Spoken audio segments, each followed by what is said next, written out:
स्वागत है फ्रेंड्स आप लोगों का एक बार फिर से आपके चैनल स्टार्ट टू बेसिक में। फ्रेंड्स हम लोग पढ़ रहे हैं ज्योग्राफी एनसीईआरटी के माध्यम से।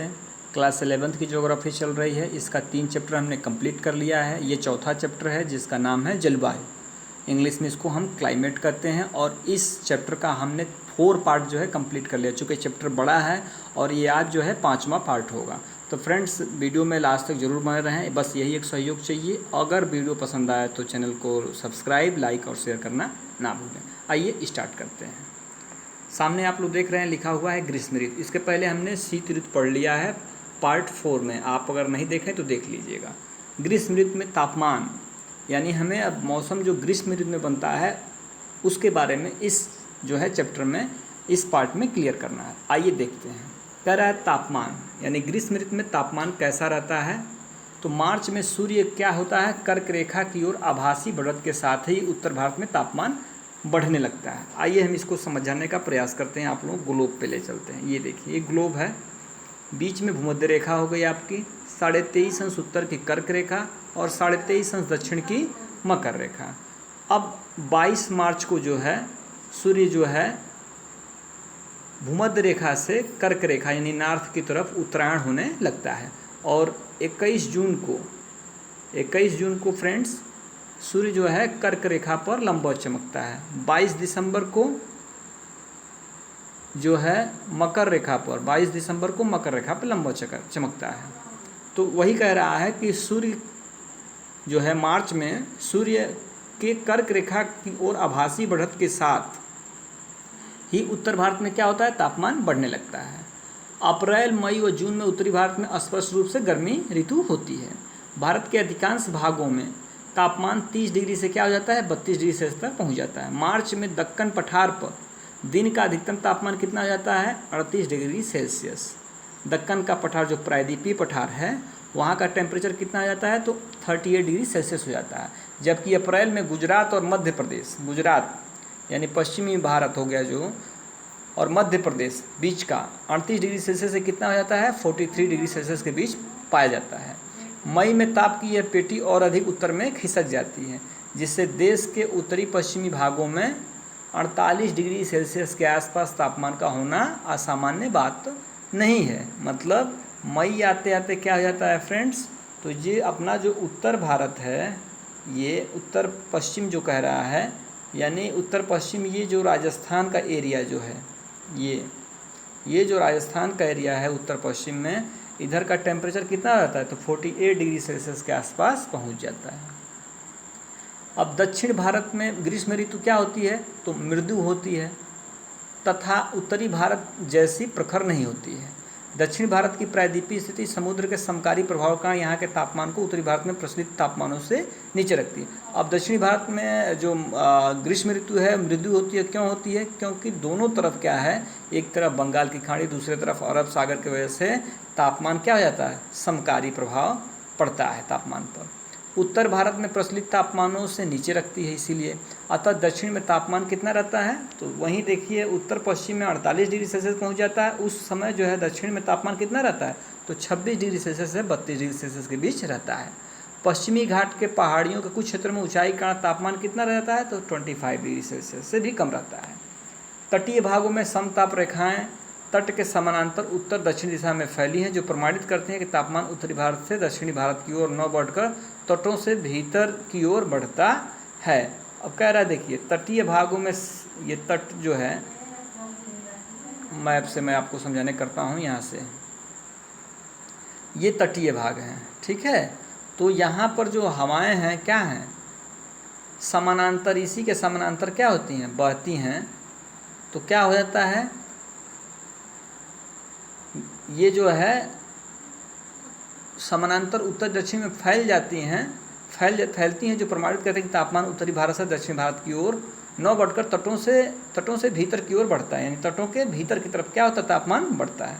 गर्मी के महीनों में औसत न्यूनतम दैनिक तापमान भी काफ़ी ऊंचा रहता है। यह 26 डिग्री सेल्सियस से शायद ही कभी नीचे जाता हो, यानी गर्मी के दिनों में भी क्या होता है, 26 डिग्री सेल्सियस के आसपास जो है तापमान रहता है तटीय क्षेत्रों में। ये आप मानचित्र देख सकते हैं, जिसमें जो है दाब और धरातलीय कोणों के बारे में दिखाया गया है, जिसमें ये जो आप देख रहे हैं जो डॉट डॉट लाइन है, ये आपका जो है दाब के बारे में दिखाया गया है, जो मिली बार में प्रदर्शित होता है। और आप जो लाइन जो बिना डॉट वाली है वो जो है धरातलीय पौनों के बारे में वर्णित किया गया है। वही धरातलीय पौनें जब समुद्र तट पर पहुंचती हैं तो दाब डालती हैं, जिसको दिखाया गया है। ठीक है, अब वायुदाब और पौनों के बारे में देख लीजिए।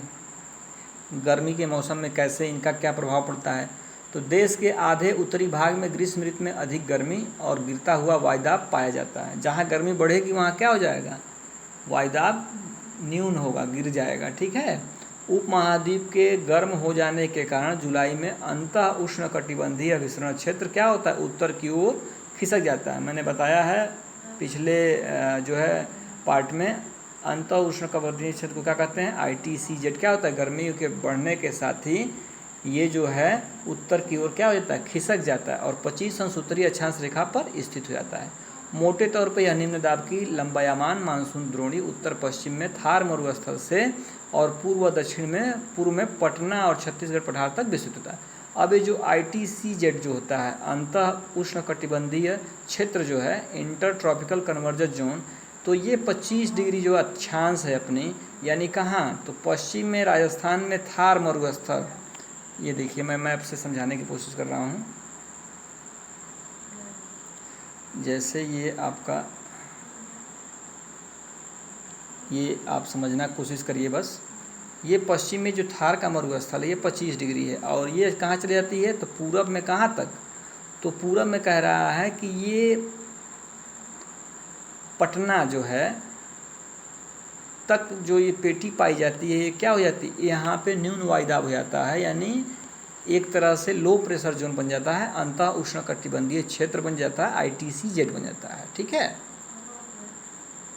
और ये जो है दक्षिण पूर्व में पटना और छत्तीसगढ़ पठार तक विस्तृत हो जाती है। अंतः उष्णकटिबंधीय विसरण क्षेत्र की स्थिति पौनों के धरातलीय संचरण को क्या करती है, आकर्षित करती है, जिनकी दिशा पश्चिमी तट पर पश्चिमी बंगाल के तट तथा बांग्लादेश के साथ दक्षिणी पश्चिमी होती है। उत्तरी बंगाल और बिहार में इन पौनों की दिशा पूर्वी और दक्षिणी पूर्वी होती है। इस बात की चर्चा पहले की जा चुकी है। देखिए, जो अपना ग्रीष्म ऋतु होता है, और ग्रीष्म ऋतु में जो पौनें चलती हैं वो कौन सी चलती हैं, तो दक्षिणी पश्चिमी चलती हैं। ठीक है, दक्षिणी पश्चिमी पौनें चलती हैं। अब उसी में कह रहा है कि ये देखिए दक्षिणी पश्चिमी, ये वास्तव में क्या होती हैं, ये धाराएं विस्थापित हो जाती हैं, और इन्हीं को हम क्या कहते हैं, तो भूमध्यरेखीय पछुआ पौनें कहते हैं। और मध्य जून तक इन पौनों को हम क्या कहते हैं, मौसम का इनका जो प्रवेश हो जाता है वर्षा के ऋतु की ओर बदल जाता है। उत्तर पश्चिम में अंतः उष्णकटिबंधीय विसरण क्षेत्र के केंद्र में दोपहर के बाद अब जो उत्तर पश्चिम यानी जो राजस्थान का बेल्ट है, वहाँ क्या हो जाता है, जो ITCZ वहाँ स्थापित हो जाता है, मतलब लो प्रेशर जोन वहाँ पहुँच जाता है। तो उधर से हवाएं क्या होती हैं, पश्चिम से हवाएं पूर्व की तरफ चलने आती है, जिसको हम क्या कहते हैं, इसी को हम लू कहते हैं। ठीक है, देखते हैं आप लोग गर्मी के मौसम में लोग कहते हैं कि घर के अंदर रहिए नहीं तो लू के चपेट में आ जाएंगे, तो यही वो लू है। ठीक है, जो कई बार आधी रात तक चलती रहती है। मई में शाम के समय पंजाब, हरियाणा, पूर्वी राजस्थान और उत्तर प्रदेश में धूल भरी आंधियों का चलना एक आम बात है। ये अस्थायी तूफान पीड़ादायक गर्मी से कुछ राहत दिलाते हैं, क्योंकि ये अपने साथ ही हल्की बारिश और सुखद व शीतल हवाएं लाते हैं। कई बार ये आर्द्रता भरी पौनें द्रोणी की परिधि की ओर आकर्षित होती हैं।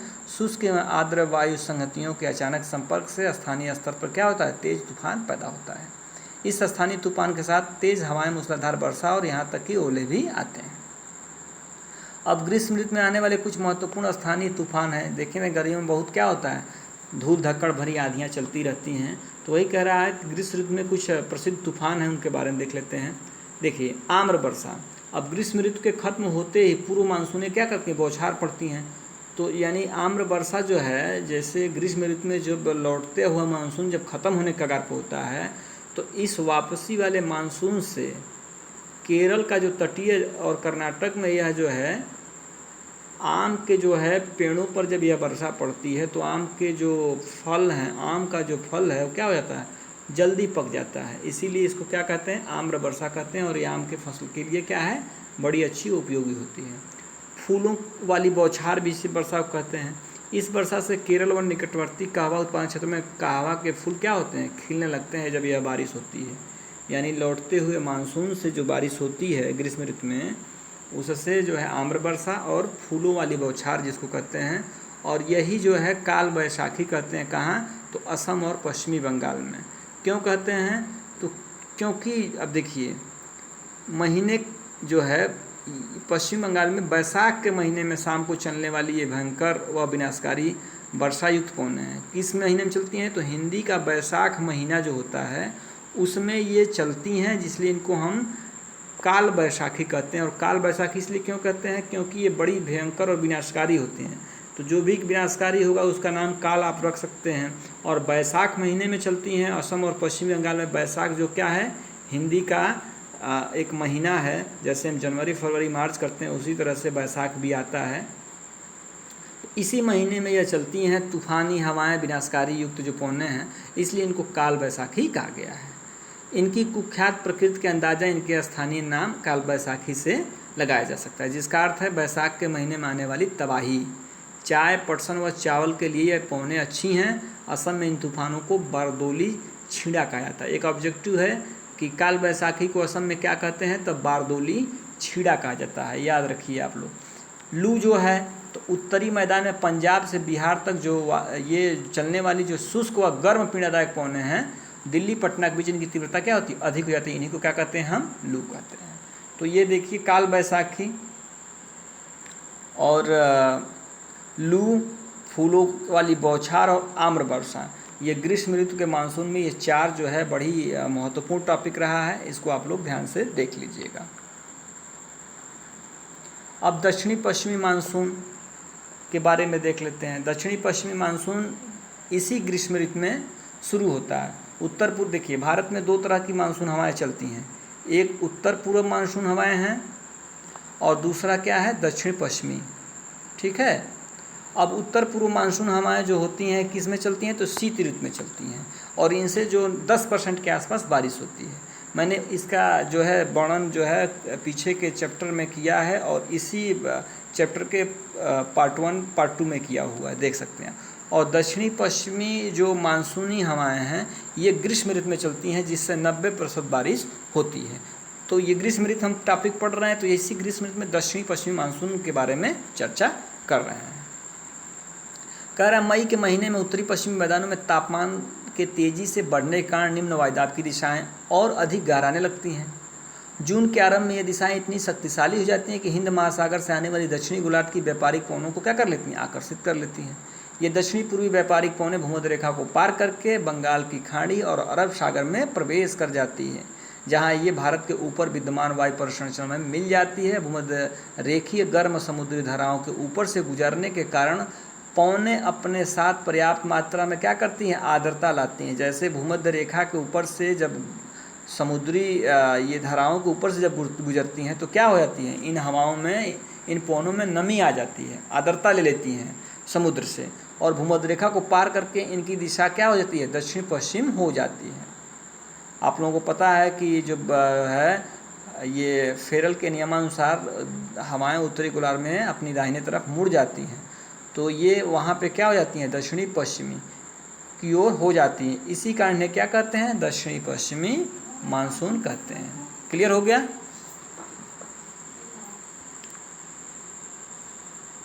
अब दक्षिणी पश्चिमी मानसून की ऋतु में वर्षा अचानक आरंभ हो जाती है।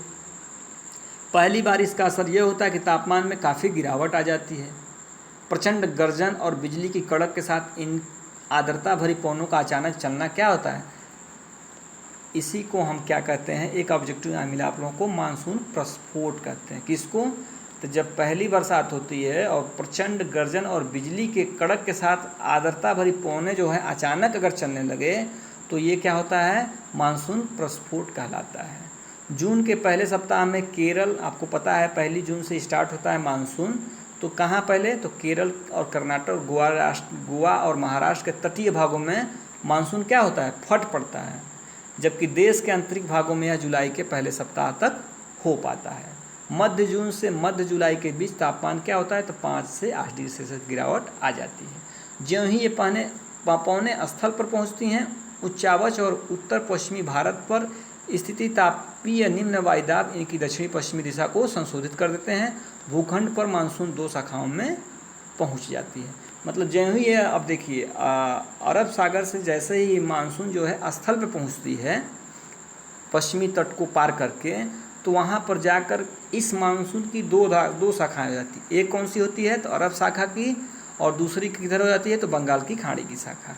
अब इस 2 शाखाओं का जो चर्चा है हम अगले वीडियो में करेंगे। आज का वीडियो यहीं समाप्त करते हैं। आशा है आप लोगों को वीडियो पसंद आ रहा होगा। अगर वीडियो पसंद आता है तो चैनल को सब्सक्राइब, लाइक और शेयर करना ना भूलें। मिलते हैं अगले वीडियो में, तब तक आप लोग अपना बहुत ख्याल रखिए। नमस्कार, धन्यवाद।